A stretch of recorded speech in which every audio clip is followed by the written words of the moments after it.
দিতে পারেন আপনার বাবার জন্মের আপনি না। আমি প্রমাণ দেবো যে আপনি কত বড় 2 নাম্বার, মানুষের কাছ থেকে কিভাবে টাকা মারছেন। এই মিয়া যে ইনকাম করে খান, আপনার কোনো লজ্জা শরম আছে? আপনার কমেন্টে যে দেখছেন আপনার মারে সবাই মিলে পেট বাঁধায় দেয়, লাখ লাখ মানুষ আপনার মারে গালাগালি করে। আমার মারে তো আমি গালাগালি শুনাই। আরে আমি তো সোনার গাটলিয়া খেলি না, আমি খেলি সারা বাংলাদেশের বিরোধিতা যারা করে এর বিরুদ্ধে খেলি। আসসালামু আলাইকুম দর্শক, দেশ ও দেশের বাইরে থেকে যারা এই মুহূর্তে ভিডিও ওপেন করেছেন সবাইকে অসংখ্য অসংখ্য ধন্যবাদ। দর্শক, প্রথমেই শিরোনাম দেখেছেন, এখন দেখবেন বিস্তারিত।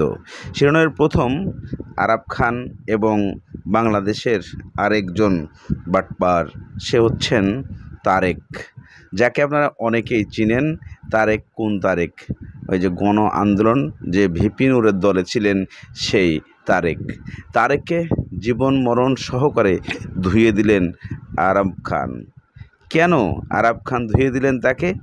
এবং ব্যারিস্টার সুমন বললেন যে আরে আমি শুধু চুনার ঘাটলিয়া খেলি না, আমি সারা বাংলাদেশ নিয়ে খেলি। এই সমস্ত বিশেষ করে আপনারা এই বক্তব্যগুলা শুনতে আপনাকে অবশ্যই একটু ধৈর্য ধরতে হবে। তবে প্রশ্ন এখানে এসেই যায়, আরাব খান এতটা নিচু মানের একজন লোক যে মানুষটা কোনো ভাষা তার মুখে বাজে না। অনলাইনে এসে উনি যখন কথা বলছে তারেকের সঙ্গে, তখন সে এত বেফাস ভাষায় কথা বলেছে যেগুলা উচ্চারণ করা সম্ভব নয়। কিন্তু উনি নিজেকে দাবি করেন অনেক টাকাওয়ালা, কোটিপতি, কিন্তু ওনার এখনও সেই জিনিসটা ফিরে পায় নাই। দর্শক, আপনারা কি বলেন? চলুন আপনাদেরকে লাইভে দেখি। কারণ কি আপনি ভিডিও বেচে 2 টাকা ইনকাম করে খান, আপনার কোনো লজ্জা শরম আছে? আপনার কমেন্টে যে দেখছেন আপনার মারে সবাই মিলে পেট বাঁধায় দেয়, লাখ লাখ মানুষ আপনার মারে গালাগালি করে। আমার মারে তো আমি গালাগালি শুনাইতে পারবো না। আপনি যেসব উল্টোপাল্টা কথা বলেন, মিথ্যা কথা বলেন। আপনি বললেন সরকারকে কোনো মতে আমি ক্ষমতায় আসতে দেবো না। কই ছিলেন? আপনি বলছেন 10 তারিখে নাকি আমার রায় হবে। আপনি নিজে ভিডিও বানাইছেন, ভিডিওর প্রমাণ আছে। 10 তারিখে রায় হবে।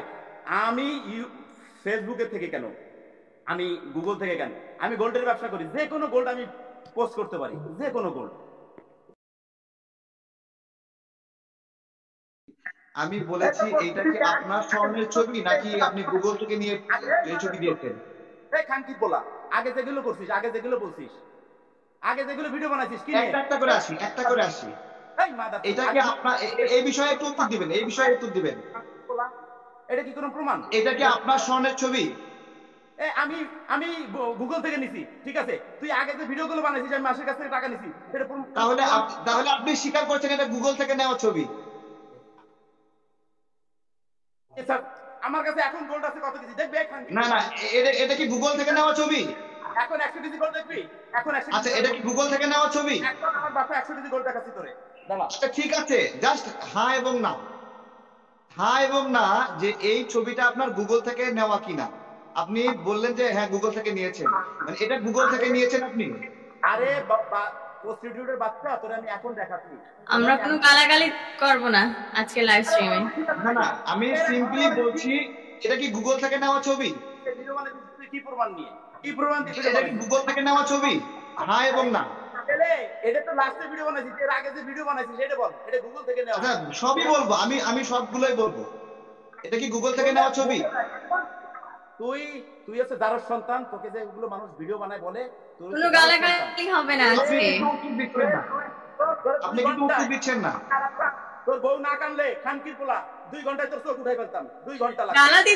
গালাগালি করছেন কেন এত? আরে ও কমেন্ট দেখেন, আপনি কমেন্ট দেখেন, জনগণের কমেন্ট দেখেন, ও যে ভাইরাল হয়। আরে সুমন ভাই যা কিছু করুক না কেন, এটা ভালো কাজ করতেছে, তারে নিয়ে আবার লাইভ বানায়। প্রবাসী নিয়ে কথা বলতেছে, তারে নিয়ে লাইভ বানায়। এই খানকির পোলা, তুই কয়টা প্রবাসীর হেল্প করছিস জীবনে? আবার গালাগালি।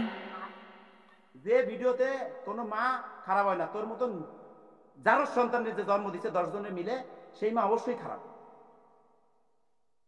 আমি বিদেশে এসে টাকা কামাচ্ছি। আচ্ছা, মানে আপনি আমাকে গালি দিচ্ছেন, আমি আপনাকে গালি দিব না, ঠিক আছে? আমার না, আপনি একটা করে করেন, একটা করে আসেন, আমি একটা করে আমরা গোল্ডের বিষয়টা শেষ করে দেই।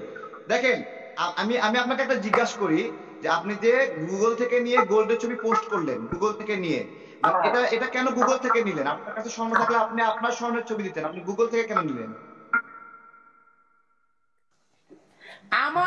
আমার ফেসবুক আমার ব্যবসা আমি গুগল থেকে নেব নাকি তোর মার বোধার ভিতর থেকে নেব সেটা আমার ব্যাপারে খান কি বলা। আমরা গালাগালি করলে কিন্তু লাইভ এটা কি ঠিক? এটা কি ঠিক? কেন এটা কি ঠিক? মানে আপনি হলো আপনি আরেকটা করছেন গুগল থেকে একটা ছবি নিয়ে আপনি তুই যে চিনি না প্রিসিলা আপনি লাইভ বন্ধ করবেন এবং আমি অনুরোধ করছি আমরা লাইভ বন্ধ গালাগালি করবেন। শুনতে আসিনি, আমরা আপনাদের কথা শুনতে এসেছি। না, যে গালি দিবে তাকে বের করে দিবেন, তাহলে কেউ গালি দিলে তাকে বের করে দিবেন। আমি কথা বলি আরাফ খান একজন মানুষের গালি শুনলে কিছু না, কারণ ওরা ডেইলি 1 লাখ মানুষ গালাগালি দেয়, ডেইলি ওর মার পেট বাঁধে না দেখেন আমি আপনাকে বলি আপনি বলেন আরাফ ভাই আপনি বলেন, আমি সিম্পলি বলি আপনি 1000 কেজি স্বর্ণের পোস্ট করেছেন গুগলে 5 বছর। দাঁড়ান 1 সেকেন্ড প্লিজ। তোর বউ তোর বাচ্চা না একটু আমাকে বলতে দেন আর আপনি। ভাইয়া আর কোনো গালাগালি না, আর কোন আমি একটু বলি আর কোনো গালি না। আপনি মানে দেখেন আমরা যারা অনলাইনে বিজনেস করি মানুষকে দেখাই যে হলো এটা আমার পণ্য, এটা আপনারা কিনতে চাইলে আমার সাথে যোগাযোগ করেন। আমি এখানে পিসিলা আপু আপনি বললেন যে কেউ মেইল করেনি, আমি পিসিলা আপুকে একটা কথা বলি। পিসিলা আপু আপনাকে আমি আপনার ভাইয়ের মাধ্যমে আমি হলো সমস্ত ডকুমেন্টস পাঠিয়েছিলাম, হয়তোবা আপনার কাছে পৌঁছায়নি হয়তোবা কোনোভাবে, ঠিক আছে? তো আপনার হলো আমি একটু দেখাই, একটু দেখেন। এই যে এটা হলো সেই গোল্ডের ছবি, যেই গোল্ডের ছবিটা আরাফ খান কপি করেছে। আপনার হলো এটা আফ্রিকান একটা কোম্পানির গোল্ডের ছবি। এটা 5 ইয়ার্স অ্যাগো এটা এটা এটা টুইটারে পোস্ট করেছে আফ্রিকান একটা কোম্পানি, আর লিঙ্ক ইনে প্রকাশ করেছে 5 বছর আগে। 5 বছর আগে এই ছবিগুলো কপি করে সে 1000 কেজি স্বর্ণ বিক্রি করছে। এরকম একটা মানুষকে লোভনীয় আকর্ষণ দেখিয়েছে যাতে করে মানুষ সেই। দর্শক ইতিমধ্যে আপনারা আরাফ খানের বক্তব্য শুনেছেন এবং তারেকের কিছু কথা শুনেছেন। এখন প্রশ্ন আপনাদের কাছে যে এ দুইটা মানুষের মধ্যে আসলে কার কতটুকু যোগ্যতা আছে? তারা পয়সা কামায় বিধায় নিজেকে অনেক কোটিপতি মনে করে, কিন্তু সামান্য একজন নিরীহ মানুষের কাছে অর্থাৎ একজন রাস্তার ভিখারির কাছেও তাদের দুজনের কারো মূল্য নেই। কারণ তারা অনলাইনে এসে সে যে বিশেষ করে যে কথাগুলো উচ্চারণ করছে সে কথাগুলা তাদের যায় না, কিন্তু তাদের জন্য যায়। কেননা তারা এই ধরনের লোক বিধায় একজন এক এক রকমের ভাষা প্রয়োগ করেছে, যে ভাষাগুলা সাধারণ মানুষের মুখ দিয়ে এই সমস্ত ভাষা বের হতে পারে না। এরা এতটা নিচু, এতটা অসম্মানী যে মানুষগুলা এভাবে কথা বলে। আপনারা এর আগের একটা ভিডিওতে দেখেছেন ব্যারিস্টার সুমনকে কীভাবে গালিগালাজ করছিল এই আরাফ খান, আর এখন তারেককে গালিগালাজ করছে এই আরাফ খান।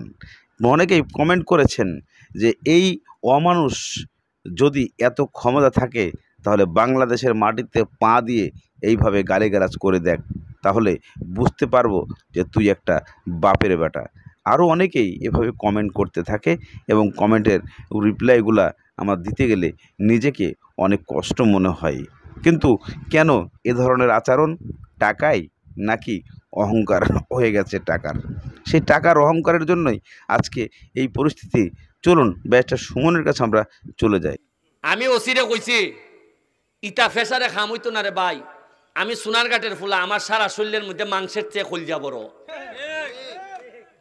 সর্বোচ্চ মারবাই এনে আমারে তিদিন আমারে কইন তারা যে তোরে মাইরে লিবরে ফুট, তুই তো খালি সোনারঘাট তোর শত্রু না, তোর শত্রু হইল গিয়ে দুনিয়ার সব মানুষ, বেশিরভাগ নেতারা আমার শত্রু। কালকে আপনারা ফেসবুকে দেখছেন নি 100 কোটি টাকা 196 কোটি টাকা মাইরা 2 বেটি জার্গা কানাডা কোর্ট লই আইছে। আমি ভিডিও অন করিয়া কইছি ওই তখন বেটি 2টা টাকা লই জায়গা, একদিনে 80 লাখ মানুষে দেখছে। ওই ওসি আছে একলা রমনা থানার, এ আর টাকা শহরই সম্পদ, কেউ মাথে না এর বিরুদ্ধে। আমি গিয়া কাগজ লইয়া গিয়া কইছি আমি ওসির বিরুদ্ধে দাঁড়াইছি, তার তদন্ত হোক, তার যদি ই সম্পদ পাওয়া যায় তার জেলে দেওয়া হোক। বাধ্য হইছে দুদক দুর্নীতি দমন কমিশন আমার অ্যাপ্লিকেশনের উপর নিতে। আমার ই ওসি এমন কোনো ভাবে নাই তদবির করছে না, প্রেসার পর্যন্ত আমারে দিছে। আরে আমি তো সোনারঘাট লিয়া খেলি না, আমি খেলি সারা বাংলাদেশের বিরোধিতা যারা করে এরার বিরুদ্ধে খেলি। আমি ওসিরে কইছি ইটা ফেসারে খাম হইতো না রে ভাই। আমি সোনারঘাটের ফুলা, আমার সারা শরীরের মধ্যে মাংসের চেয়ে কলজা বড়, সর্বোচ্চ মারবাই এনে আমারে। আর যারারে মারতায় না এরা কিটা বাঁচবো না তা সারা জীবন। যারা ডরাইন আপনারা, যারা কথা কইতে ডরাইন, তারা কিন্তু আমার চেয়ে বেশি বাচ্চা লাইবে না। তা আল্লাহ যদি আমার হাত লেখকে তখন 1000 লোক আমারে মারতে চাইলো, মারতে পারতো না। ভিতর থেকে কথা বার করুন, যারা 2 নম্বরই করে কথা বার করুন, নাইলে এমনও বাস্তা না।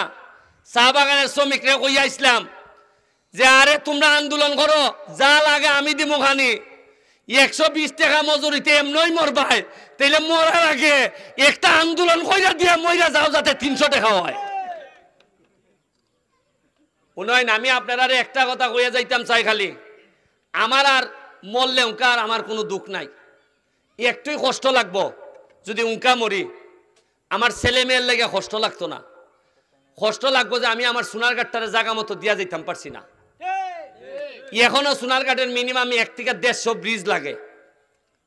এখনো ফুপপাড়ি দিয়া আপনার ফুপপাড় থেকে পশ্চিম পাড় পর্যন্ত আরো 3টা ব্রিজ লাগে, নাল মুখ লাগে। সোনারঘাটের যে ব্রিজটা এটা পুরানো গেছে, এটা বদলাইয়া নতুন করণ লাগে। একটা রাস্তা করণ লাগে আপনার, প্রতিটা রাস্তা বাইঙ্গা সুরমার। এই যে এইখানে রাস্তাটা যেটা, এই যে এই রাস্তাটা খিতা হয় কেউন্দার রাস্তাটা, এটা বেলে 30 বছর ধরে হয় না। ইগানের মানুষ কষ্ট করে যায় আয়, কেউ কুস্তা মাতে না। উনলাম আমি কইসলাম 3 লাখ টাকা দিব, আমি খালি কইয়া গেছি 3 লাখ টাকা দিব, এরপরে বেলে নেতারা ইয়ে উদ্বোধন হইলিছে। এবেলে উনকা বেলে 52 লাখ দিব বেলে দিয়া বেলে এটা উইব। তা আমি কইলাম যে আগে যদি জানতাম যে আমি 3 লাখ দিলে 52 লাখ দিলাই এরা, তে পুরা রাস্তা হলতে আমি 3 লাখ করে দিলাইলাম না। উনি গাড়ি টানলো কেন? 100 জন ওখানে থাকতে পারলে ওরা থাকবে, 100 জন থাকতে পারলে ওরা থাকবে। ও টানলো কেন গাড়িটা? আমরা না করছি। আমি ডক্টর, আমার ডিউটি আছে, আমার যাইতে হবে। হসপিটালে ডিউটি আছে, ডক্টর কই ডিউটি করবে? আমার দিকটা তো মানবিক বিবেচনা করে, ঠিক আছে? আজকের যে প্রোগ্রাম ছিল এটা কি আপনারা জানতেন কি না? এই ব্যাপারে আমার কোনো কিছু জানা নাই। যদি থাকতো তাইলে আমরা রাস্তা অন্যটা এড়াই চলে আসতাম, ঠিক আছে? ওনারা আন্দোলন করতেছে, যৌক্তিক অযৌক্তিক সেটা পরে। আমি একজন ডক্টর, আমাকে তো অন্তত যেতে দেওয়া উচিত।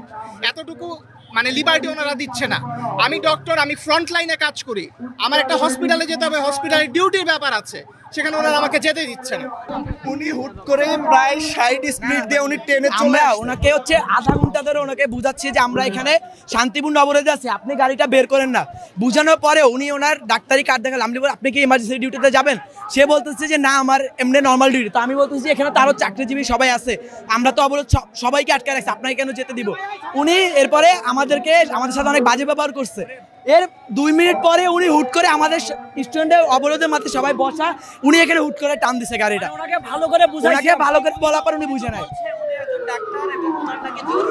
না, উনি জরুরি বলে নাই। দেখেন এরকম তো অনেক আছে, ঠিক আছে? অবরোধে আমরা সবাইকে আটকায় রাখছি, চাকরিজীবী আছে, আমরা এমার্জেন্সি অ্যাম্বুলেন্স, এমার্জেন্সি রোগী, বাচ্চা যেগুলো ছিল সব ছেড়ে দিতে। দর্শক, ইতিমধ্যে আপনারা ব্যারিস্টার সুমনের বক্তব্য শুনেছেন। ব্যারিস্টার সুমন যে বক্তব্য দিয়েছেন, উনি কাউকে তক্কা করে বক্তব্য দেন নাই। ওসি হোক আর ডিসি হোক আর এমপি হোক আর মন্ত্রী হোক আর আরাফ খান হোক, এই লোকগুলা কাউকেই পাত্তা দিয়ে কথা বলছেন না, কেননা ব্যারিস্টার সুমন সঠিক কথা বলেছেন। আর এই সঠিক কথাগুলো বলার কারণে কাউকে তক্কা দিয়ে কথা বলে না। এদিকে কোটা আন্দোলন নিয়ে যেভাবে বিদেশি পর্যটকদের উপরে যেভাবে অন্যায় অত্যাচার করেছে তারা, রাস্তায় গাড়ি আটকে, এটা বাংলাদেশের জন্য একটা দুর্নাম অথবা বাংলাদেশের জন্য অসম্মানজনক একটা কাজ করেছে এই কোটা আন্দোলনের কিছু মানুষ। আপনারা সেই ভিডিওটা দেখেছেন। তবে আমাদের বাংলাদেশে কি হচ্ছে এইগুলা, যা আমি আপনি কিছুই বুঝতে পারছি না।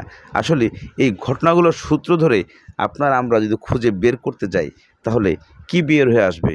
এর পিছনে সবাই কি টাকার পিছনেই ছুটতেছে, নাকি তারা বর্তমানে নিজের ক্ষমতা হাসিল করে কোটি কোটি টাকা কামিয়ে তারা কালোটাকে সাদা বানাবে?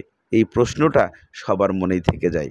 অবশ্যই আপনারা মনের মধ্যে না রেখে কমেন্টের মাধ্যমে জানিয়ে দিবেন যে আসলে এই প্রশ্নগুলা বারবার আপনাদেরকে কিভাবে লালা দেয়।